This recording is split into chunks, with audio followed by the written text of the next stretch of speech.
Welcome once again to the Gaming News Canada show presented by Bede Gaming.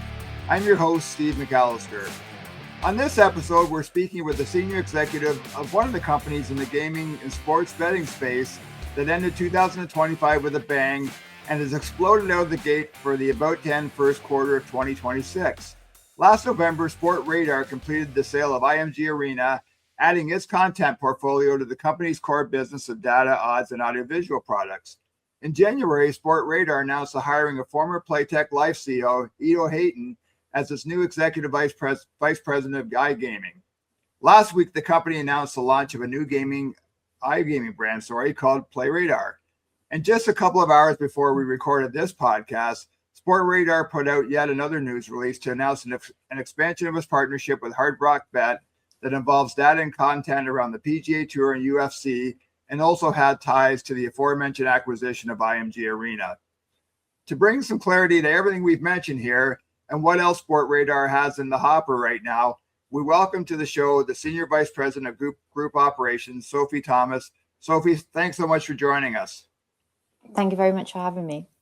Hey, Sophie, I want to start. You've been with the company for 13 years now, and one thing we do with our newsletters, we do a People on the Move section every week, and there's been, I just can't believe the amount of activity this year with people coming and going, and it just feels like in today's working world, 13 years with the same company is a lifetime. And as we were talking about before I hit the record button, I mean, you joined this company almost 13 years ago now with a snooker title.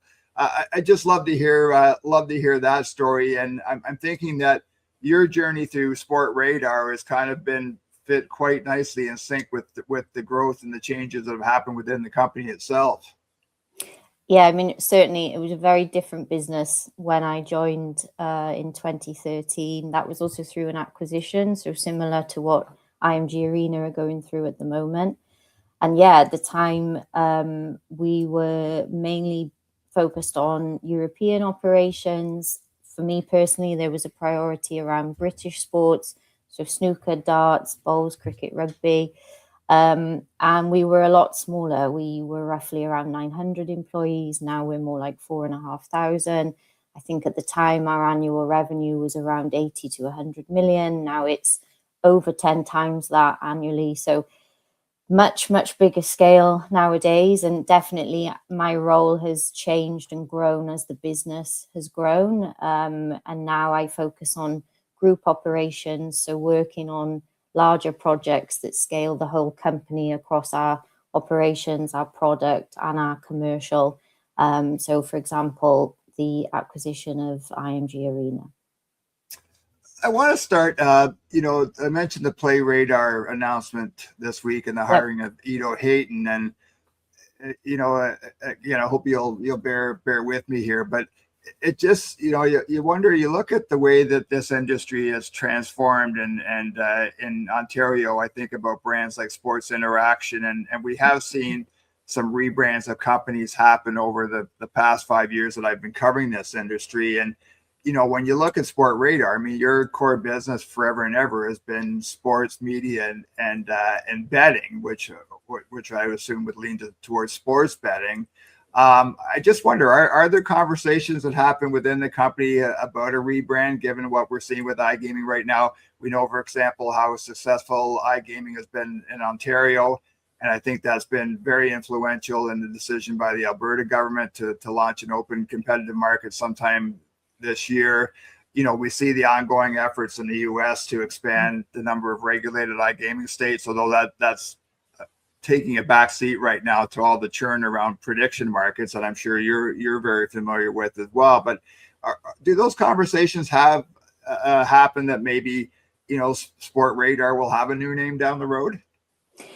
Yeah, I think for us, we see it as a natural evolution because we are already very significant within the sports betting industry, and I think it's important that we find a way of how you can combine those two things, because typically there is more retention and more acquisition within the iGaming side. So it's how can you ensure that you are covering that full market because in the end, the sports betting market will always be smaller. I think that will just always be the case. So for us, we really wanted to look at how we can combine sports, but also more premium sports content that we have. So where we have official rights or where we've had historical rights, and be able to provide a premium iGaming experience that currently just doesn't exist. There are not really sports branded iGames, especially not ones that use premium content. So yeah, it just felt like a natural step for us to enter into this market and be able to combine our existing expertise within the new industry of iGaming. You know, it's interesting. The Play Radar announcement comes out the same week that DraftKings announces it's got a new product. I guess it's going to soft launch in Oregon called DK Replay, which kind of looks at historical baseball games and has interaction for customers with that. So it sounds like that's a little bit of what you're talking about. And again, I should have also mentioned, I mean, iGaming, I think, is a pretty broad term and covers a lot more than just playing playing the online casino games, for example, that you hear talked about in the industry quite frequently. Yeah, it's for us, it's about how can we blend sports betting and iGaming. So as an example, watching a live stream and placing sports bets whilst at the same time being able to offer associated iGames, for example, in the break of the stream that you can play a game instead, or being able to offer slots or casino or crash games and also virtual sports that are utilizing content. So branded games that, for example, could be PGA golf related. But yeah, focusing on how you blend the two, for mostly around streaming, but blending that alongside casino rather than those two things operating in a conflict where you are forcing a user to choose whether they want to engage with sports betting or iGaming. Would that include a blend of gamification is something we hear a lot about within the industry, and what you're talking about, it almost feels like there's an opportunity here that it's just not betting where customers are paying to place a bet, but there could also be some free to play within that experience as well.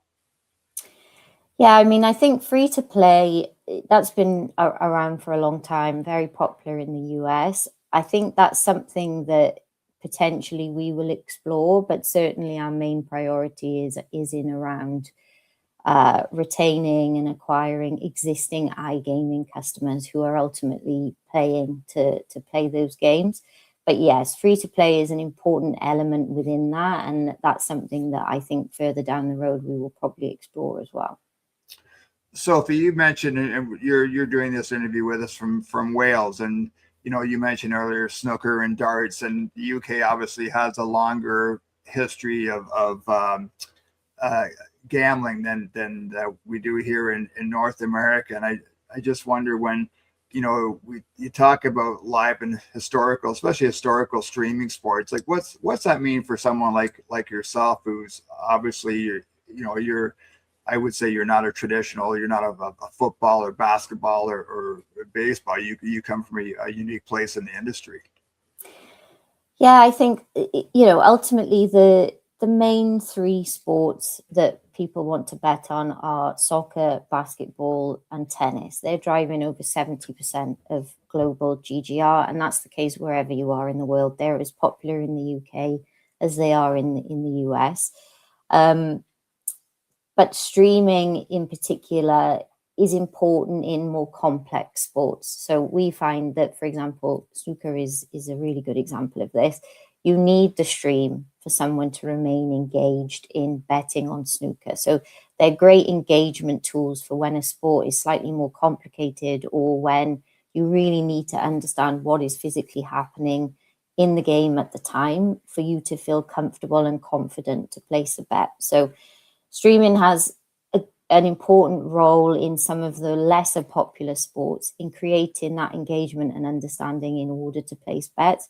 So yeah, I typically favor those sports over some others, but the popularity of tennis betting and soccer is outweighing everything. So for us, those are typically our priorities. Obviously, in the US, baseball, ice hockey, and American football, very important as well. But soccer is driving the majority of our turnover, and therefore is always of highest priority for us.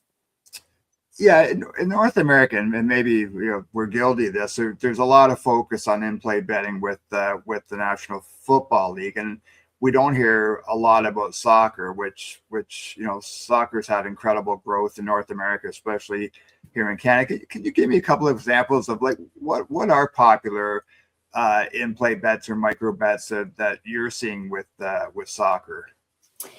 Well, for soccer, I think certainly in the rest of the world, so outside of the US, bets around goals, cards, corners, these have been around for a long time. But nowadays, because it's becoming so much more dominated by engagement in individual players, more recently we are seeing that users want to place more bets on what will happen immediately next and who is the player that will be involved in that. So, for example, which player will will take the next corner, which player will score the next goal, even down to passes, and being able to offer bets on passes.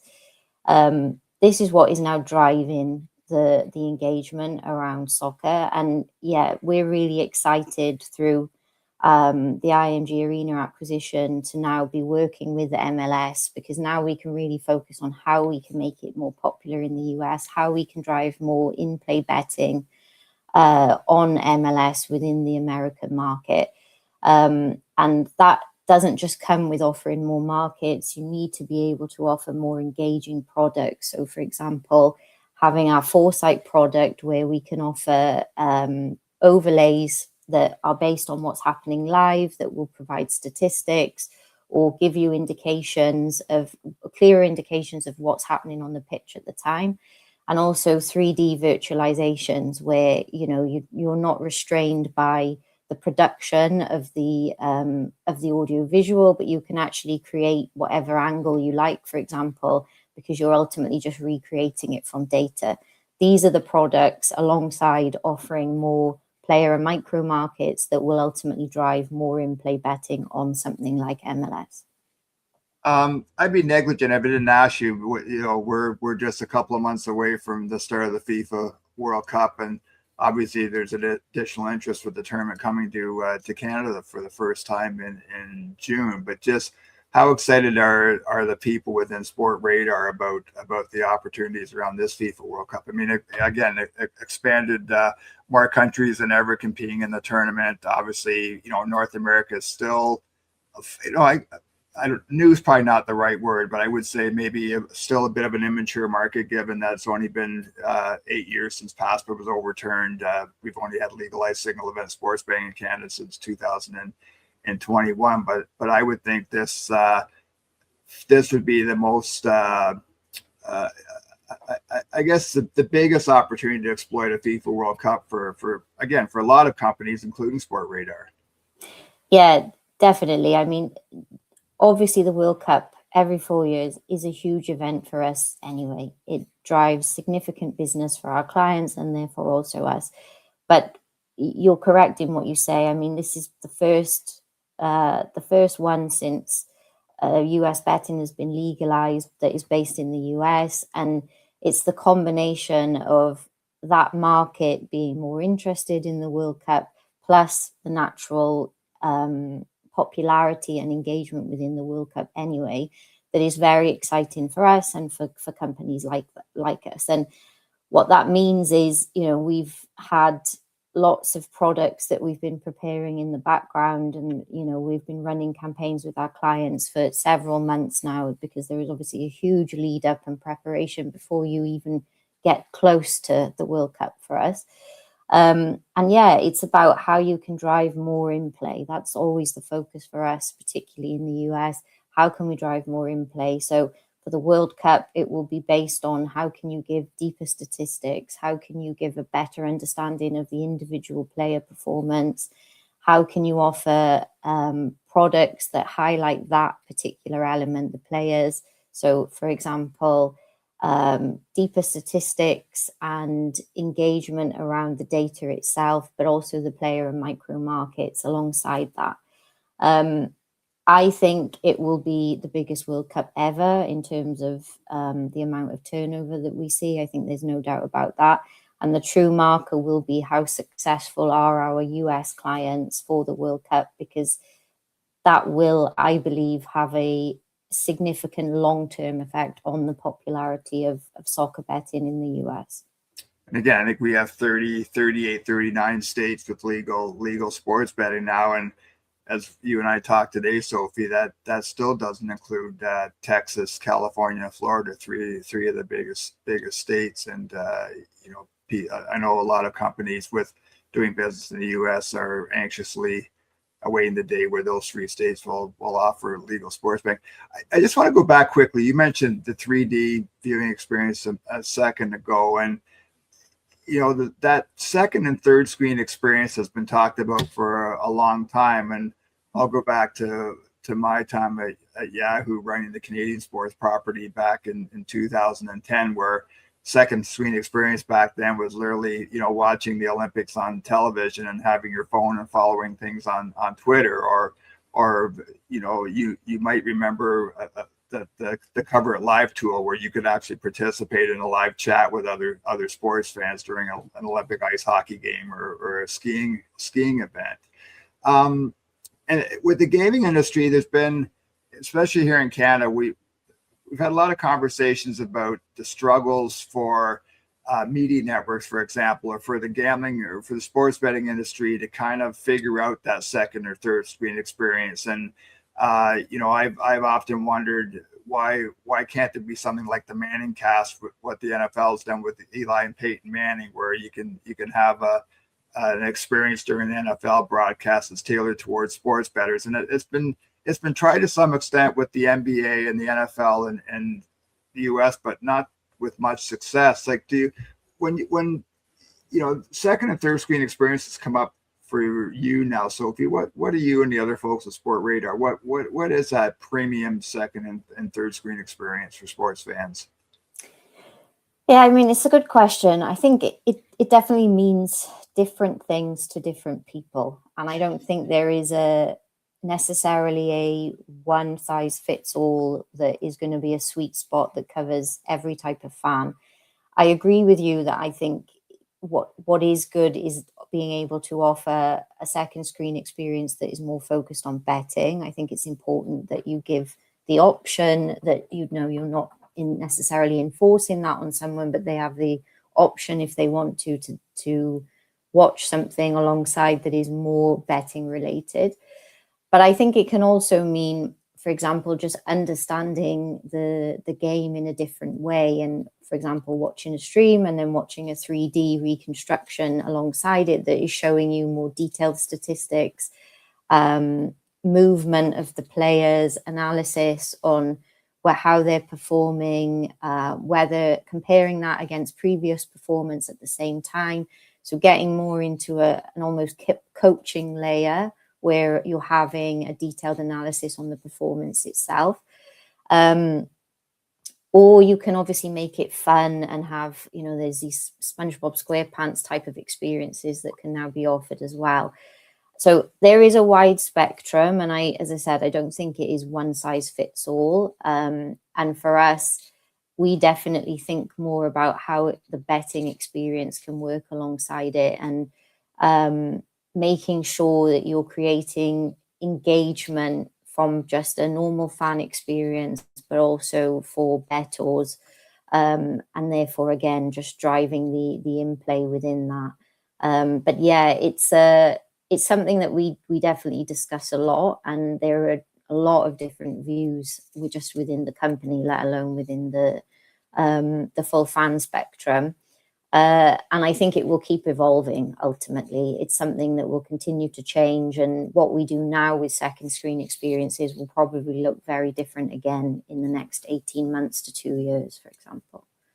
And for an old guy like me, it's easy to forget, Sophie, that a lot of today's sports fans, I have a 30-year-old son. I mean, they're not sitting in front of a television watching a hockey game for Exactly. 2.5 hours or an NFL game. So you're you're exactly right. That experience is much, much different than the days when I was 10 years old watching Hockey Night in Canada with my dad and my brothers and my mother.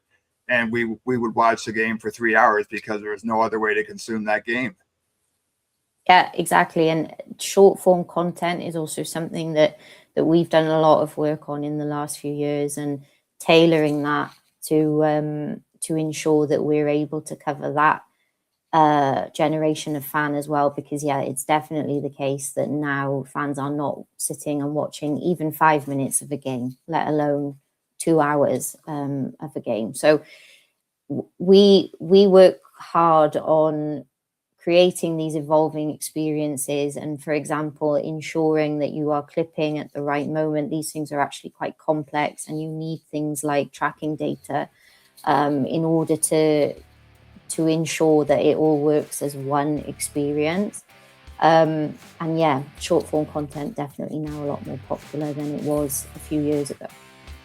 Is your iGaming platform ready for Alberta? Bede Gaming is ready to support your new market entry with a SOC 2 compliant platform, multi-tenant infrastructure model, and unlimited configurability. Future-proof your iGaming performance today with a solid foundation for your next province. Bede Gaming is your partner for success. Get in touch at bedegaming.com. Sophie, it feels like it would probably be a little naive to think that hiring Ito at the start of the year, that Sportradar had finally, the light bulb had gone off that you needed to get into iGaming. I'm assuming this is something that's been on your, pardon the bad pun, on your radar for a while now. So I just, where does iGaming fit into the business, and what do you think is what are Ito's priorities in growing Sportradar's iGaming business? Yeah, it definitely isn't new.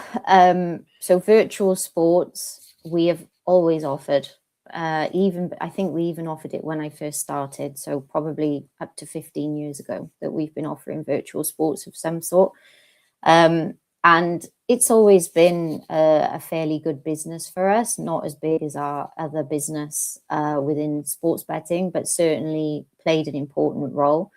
And as I said earlier, now it's about evolving that into a wider iGaming business. And I think the priorities within that right now are, how can we make sure that we are offering something different to existing iGaming providers? I mean, there are several massive iGaming providers in the industry. So for us, it's about finding the sweet spot of what we can do differently, which is ultimately, as I said earlier, the combination of sport and iGaming experience, and merging them into one, and being able to have a cross-vertical gaming experience ultimately. And I think for Ito, the priority right now is ensuring that we have good content that we can offer. So what kind of games can we offer? What kind of experiences that combine streaming and maybe historical streaming within the same experience, and creating a game then from an historical sporting moment, for example. I think making sure that we have that premium content, and then making sure that it works alongside our existing sports betting business so that we can offer one fully integrated experience. I think for now, that's the main area that our PlayRadar team are focusing on. But yeah, very exciting for us, and I think will have changed significantly within the next few months, even, let alone by next year. Yeah, the news release on PlayRadar, Sophie mentioned that there's going to be initial rollout this year across the UK, North America, and Latin America. I guess that does beg the question, like, does Canada fit into that picture somehow? Yeah, I think definitely it will. I mean, we work with operators who are within the Canadian market. So yes, I think there's no reason why they wouldn't be included within that initial rollout. I want to switch gears and spend a couple of minutes talking about the acquisition of IMG Arena, which was completed last November. And again, that was something for any of us who have worked in sports or sports media. That was that acquisition really caused us to raise the old Spockian eyebrow. And again, when you look at it, Sportradar adding 38,000 official data events to 29,000 streaming events. I think the company now has the ability to cover about 1 million games and events per year. I mean, it really, I'd have to believe that's one of the largest acquisitions that your company has made. Yes, I think from my memory, it's probably the largest, certainly the largest that I have worked within. And yeah, I think it represents a needed step into our next phase of growth. I mean, ultimately, our next phase of growth will be driven by content, whether that's iGaming content, as we just discussed, or whether that's sports betting content. So the rights portfolio that IMG already had was a key strategic importance for us. And securing that was therefore important. But it's not only the content itself. And I think that's something that others in the industry may misunderstand, is that it's not enough to just secure those rights. It's about how you enhance that content. And ultimately, what has mattered with the IMG Arena acquisition is not the fact that we acquired them, it's what we did next after it was acquired. And how we are now enhancing and monetizing the existing content and products that they already had, and building on that in order to fuel our next phase of growth ultimately. You mentioned earlier the tennis, and I guess for me, as someone who's a bit of a golf, geek for lack of a better word, it's exciting to me that the PGA Tour and DP World Tour opportunities. I think we see very strong golf audiences in Canada. People are watching golf every week in this country. Golf, especially during the COVID-19 pandemic, golf took off in terms of participation. I'm kind of excited that the LPGA Tour brought in a new marketing person. I think you're going to see that tour do a much better job promoting its players, and we'll see what happens with the Live Golf series. But it just feels again like there are probably some untapped opportunity or untapped potential around professional golf for Sportradar. Yeah, absolutely. I think for us, it was not only about strengthening our existing content and product portfolio within sports like soccer, tennis, and basketball, but also entering new markets. And for us, that was around golf and MMA, which IMG Arena already did a really good job in. But what we add to that now is our distribution ability. I mean, we have far greater distribution than IMGA previously had. And building on their existing products now in order to capitalize on the rights that they have. And yeah, definitely golf at the moment is a very hot topic within our company. The deal with Hard Rock that you mentioned that was announced today, that's really important for us, and shows that we are monetizing the content and products that IMG Arena have enabled us to offer.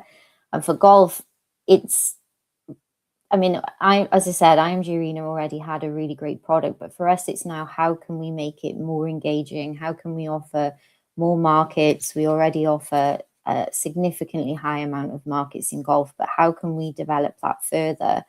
And I don't know that it's about increasing the popularity of golf. Golf is already extremely popular, particularly in the US, but it's about how can you make betting a more easy experience in golf, because ultimately golf is not necessarily straightforward to understand the mechanics of how you can judge performance and these sorts of things. So how can you simplify it in order to drive more golf betting and then ultimately engagement in golf? So not just targeting diehard fans like yourself, but how can you target people who maybe just don't really understand golf and get them more engaged in golf itself? That's our priority right now. And yeah, looking at how we can develop further products, more engaging visualizations. How can you include streaming? Because streaming, again, in golf is slightly different in how it's positioned versus soccer streaming, for example. So these are all things that we're currently working through, and yeah, we will have a very strong golf proposition in the market.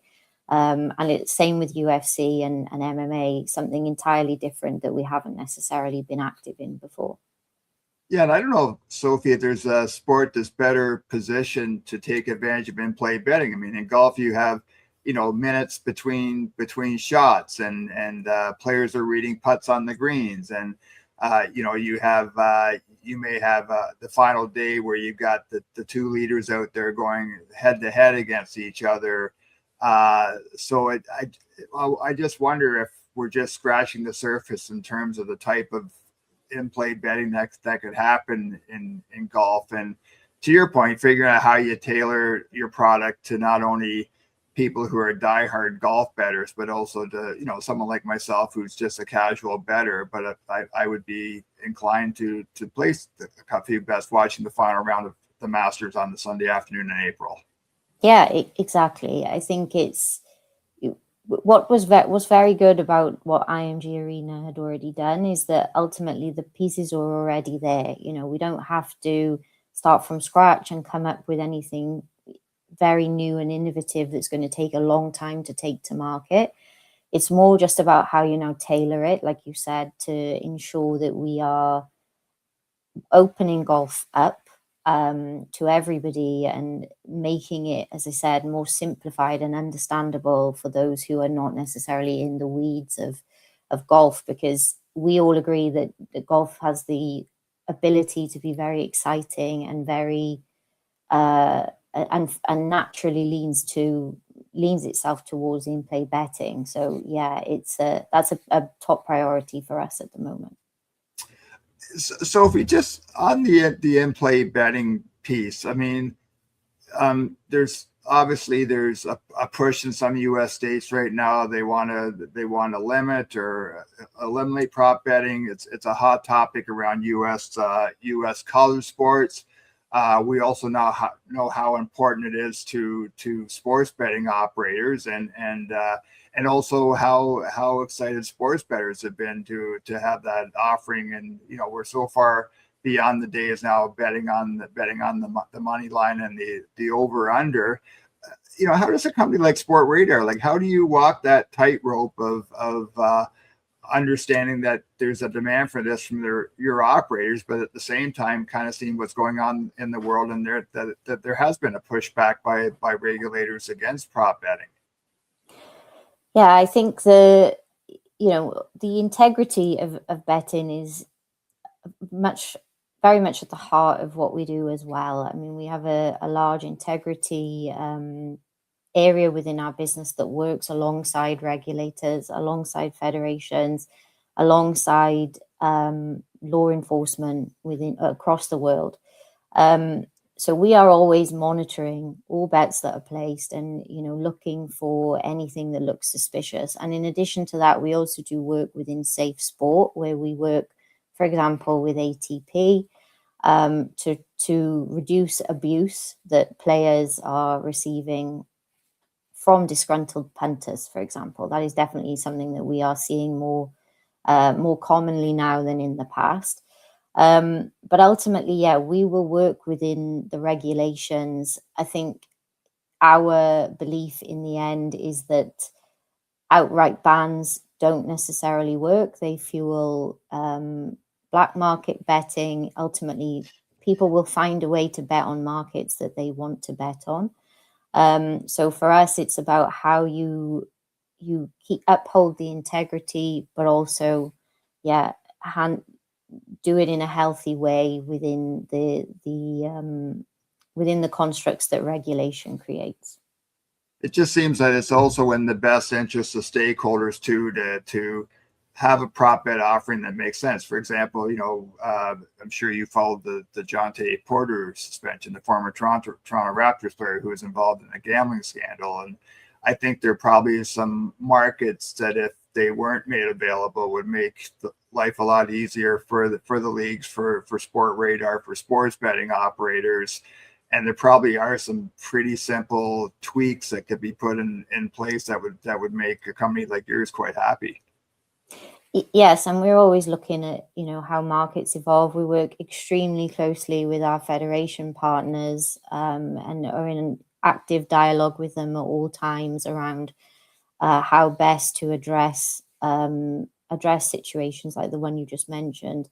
And yeah, for us, we would never offer betting markets which have a negative outcome, that have an outcome of where someone can, for example, how many points will someone not score? These are not kinds of betting markets that we will offer. So yeah, we work extremely close with our partners and constantly evolve and tweak markets to ensure that they are suitable for the wider audience and the regulation that they exist within. I wouldn't be doing my job if I didn't ask you about prediction markets and the conversations that are happening with you and others. Sportradar. I mean, Sportradar has an exclusive partnership with Major League Baseball. Major League Baseball announced, I think, a week or so ago that it was striking a partnership deal with Polymarket. How is Sportradar dealing with all of this? I guess with the ongoing prediction market story. Yeah, I think we, ultimately we are also in constant dialogue with prediction market exchanges and also the market makers themselves, and it's something that is evolving very quickly, and we also can't predict what will happen within 2 years from now. Will it still be legal in the US? Will it be legal but maybe look very different? So I think the priority for us is working alongside our partners. So for example, you mentioned the MLB, ensuring that where official data is required, it is provided, which is something that we can add, and making sure that it's as positive and sensible and as regulated as it can be. But also weighing that up against our existing sports betting business and making sure that they work in harmony with one another, which is not necessarily easy. Companies, I mean, always talk about being nimble, Sophie, and I just wonder, like, has there never been a time where it's been more important, or basically companies are forced to be nimble in an industry that just seems to change so fast? And you've been in the industry for almost 20 years now. I mean, I can't imagine there's ever been a time for you that there's this, whether it's technology, it's artificial intelligence, it's regulatory changes, what we're talking about with prediction markets. And you're absolutely right. We have no idea what this is going to look like in 2 years. Like, how do you and how do the other senior executives of Sportradar, how do you kind of keep your eye on the ball and make sure that you're focused on what the company's mandate is and what your priorities are? Yeah, I mean, it's definitely not easy, and like there is, we've been in hyper growth for as long as I can remember, and yes, it's an ever-changing industry, and therefore an ever-changing business. I think the important things are what the priorities are, and ensuring that the priority is clear for our entire business. And I think we do a very good job of communicating our strategy at all times. Our strategy obviously changes frequently, and we're not necessarily tied to one static goal at any one time. But the team being clear on ultimately what they have to deliver, and making sure that we work closely with our partners, like I said, but also our operator clients, understanding the problems and the challenges that they're facing, working closely with industry experts on technology, for example, these are the things that ultimately help us stay on top of everything. But yes, it isn't easy, but ultimately is essential, and is what has led to our success. Ultimately is our ability to be nimble and constantly adapt to whatever challenge the industry throws at us. I think that is what has ultimately made us as successful as we have been. Hey, two final questions, Sophie. Just, you talk about growth and changes, and it feels like women's sports is on a bit of a rocket ship right now. I mean, we're seeing here in North America the success of the Professional Women's Hockey League.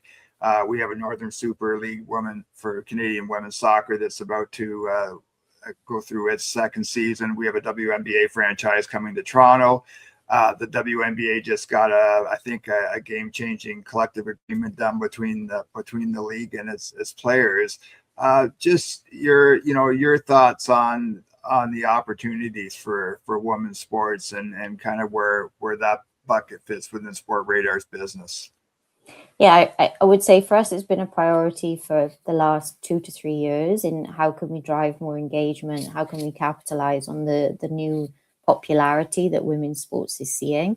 And obviously having partnerships with the WNBA, for example, that's been paramount to how we've capitalized on that. And for us, it's about offering consistent experiences. So, for example, whatever products we're offering on NBA, we should also offer on WNBA, so that the level of engagement that you can get in both franchises works ultimately.